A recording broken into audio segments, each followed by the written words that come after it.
Hello बच्चों, acid base and salt chapter में आज हम पढ़ेंगे properties of acid and base. Okay,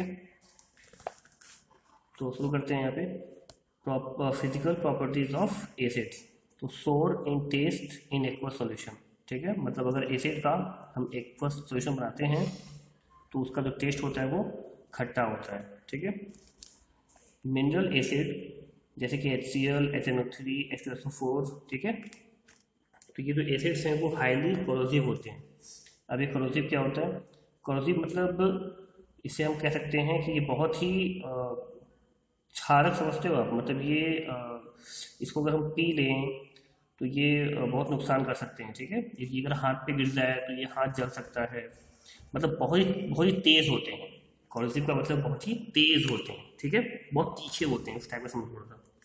ठीक है, अच्छा, इंडिकेटर तो ये जो है ना, पर ध्यान रखना, HCl, HNO3 और sulphuric acid, nitric acid and hydrochloric acid, ये तीनों एसिड बहुत ही तेज होते हैं। ठीक है, इन्हें हम मिनरल एसिड भी कहते हैं। इंडिकेटर टर्न ब्लू या पर्पल लिटमस रेड। अभी लिटमस क्या होता है, कैसे करता है, ये आप आगे पढ़ेंगे, इंडिकेटर भी आने वाला है, उसमें बताऊंगा अच्छे से। ठीक है, अच्छा, अब आते हैं physical properties of bases. Bitter in taste in aqua solution, तो अगर बेस का हम बनाते हैं एक्वा सोल्यूशन, सारे बेस तो पानी में घुलते नहीं, जो एल्कली होते हैं वही घुलते हैं, तो उसमें से भी जो घुल जाते हैं उनका जो टेस्ट होता है वो बिटर होता है। ठीक है, कॉस्टिक एल्कलीज जैसे कि KOH, NaOH हाईली कोरोसिव। अब यह कॉस्टिक मतलब होता है फिर हार्ड एल्कलीज। ठीक है, हार्ड या तेज कह सकते हैं, वो भी हाईली कोरोसिव होते हैं। ठीक है, तो भी बहुत ही तेज होते हैं। Indicator turn red litmus blue, ये भी मैं आगे बताऊंगा इंडिकेटर्स क्या होते हैं। ठीक है, अच्छा, अब आते हैं इसकी केमिकल प्रॉपर्टीज की तरफ। अब देखिए केमिकल प्रॉपर्टीज ऑफ एसिड क्या होता है, ध्यान से देखना। ठीक है, तो पहला है neutralization reaction. Acid neutralize bases to give salt and water only. ठीक है, ये कंफर्म है, ध्यान रखना इस चीज का कि जब भी एसिड को बेस के साथ हम रिएक्ट करवाएंगे तो हमेशा वाटर और सॉल्ट ही मिलेगा 100%।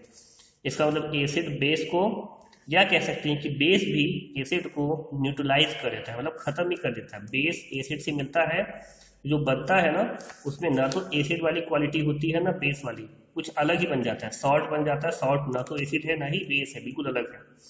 सॉल्ट का जो टेस्ट वो भी सॉल्टी होता है, समझ में आ रहा है ना, नमकीन होता है।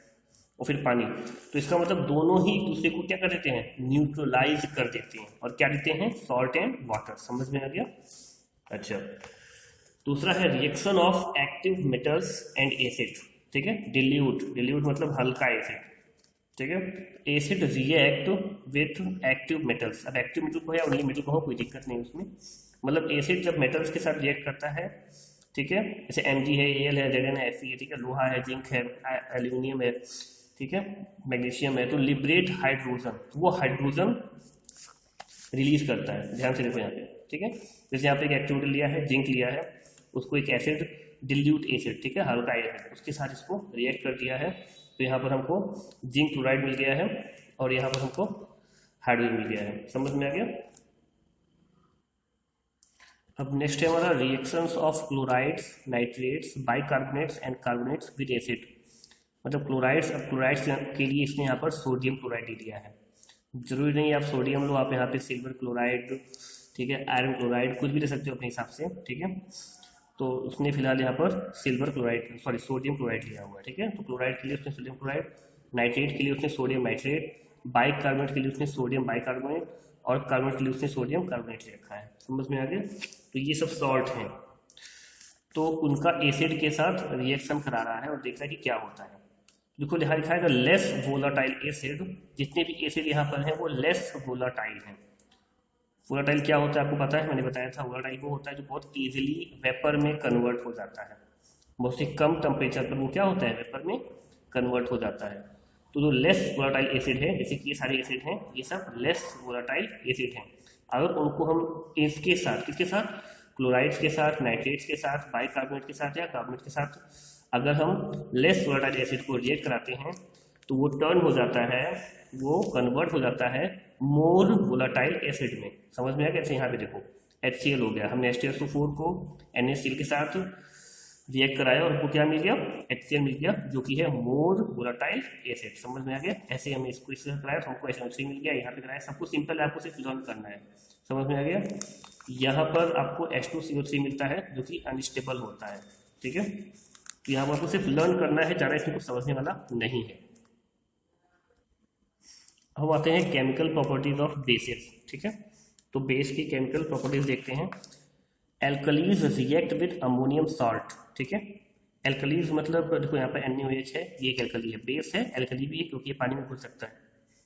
तो इसको जब अमोनियम सॉल्ट, ये है अमोनियम सॉल्ट, उसके साथ जब इसको हीट करते हैं तो ये टूट जाता है अमोनिया में। देखो यहाँ टूट गया है अमोनिया, NH3 और H2O पानी में, ठीक है। बट ये NH3 और H2O फिर से रिएक्ट करके NH4OH में फॉर्म हो जाते हैं। यहाँ लिखा है लेस वोलाटाइल बेस, ये जो बेस है वो लेस वोलाटाइल है, वो डिस्प्लेस होता है, पहले टूटता है अमोनिया में, और अमोनिया में टूटने के बाद फिर से ये वाटर के साथ रिएक्ट करके बन जाता है NH4OH, जो कि मोर वोलाटाइल बेस है।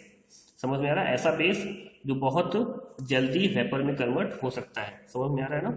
तो पहले इसको हमने बेस के साथ NH4Cl को, मतलब अमोनियम सॉल्ट को हमने बेस के साथ क्या किया, हमने इसको गर्म किया, हीट किया, तो ये क्या हो गया, अमोनिया में और वाटर में टूट गया, और बाद में ये फिर रिएक्ट करके क्या बन गया, NH4OH, जो कि मोर वोलाटाइल बेस है। समझ में आ गया?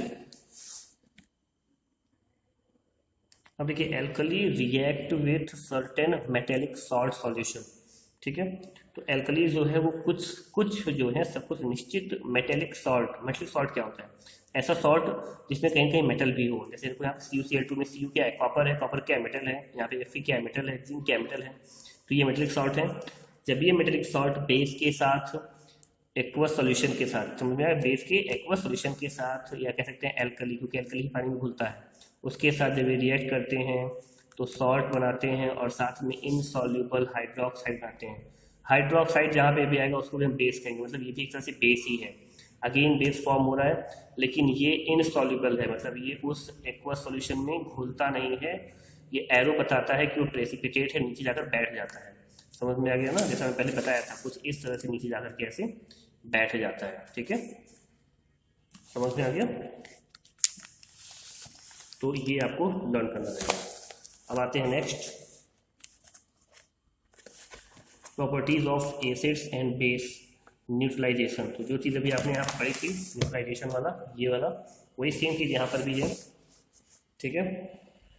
The process due to which H+ ion of an acid react completely और combined with OH ions of base, मतलब जब एसिड को बेस के साथ रिएक्ट कराते हैं तो एसिड H+ पानी में जाते ही एसिड क्या करता है, H+ आयन को रिलीज करता है, और बेस क्या करता है, OH- यूज करता है, और ये OH- और H+ मिल करके वाटर बना लेते हैं। देखो एक ये H2 हो गया, और वो H2O क्या बन गया, वाटर, और जो बाकी बचते हैं वो सॉल्ट में कन्वर्ट हो जाते हैं मिलकर के। जैसे कि यहाँ पे कोई HCl एक एसिड है जो कि H+Cl- में टूट गया, पानी में जाते हैं, अपने एक्वा सोल्यूशन में जाते हैं, ठीक है।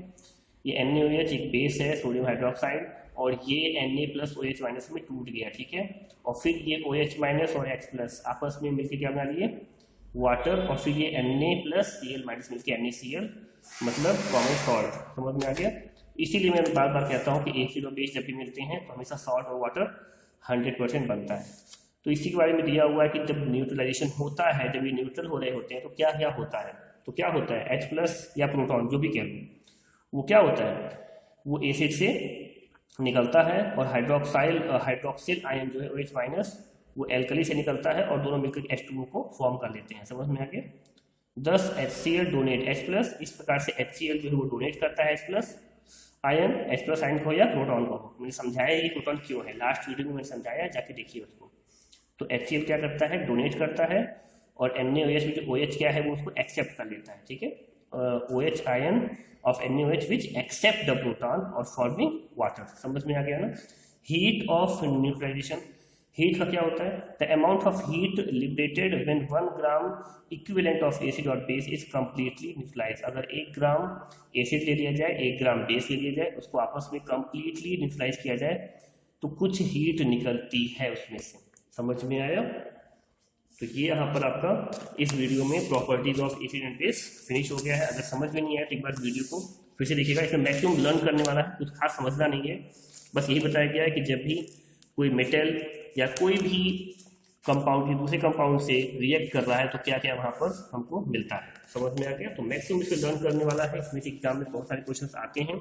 नेक्स्ट वीडियो में हम देखेंगे uses of acids and base. Thank you.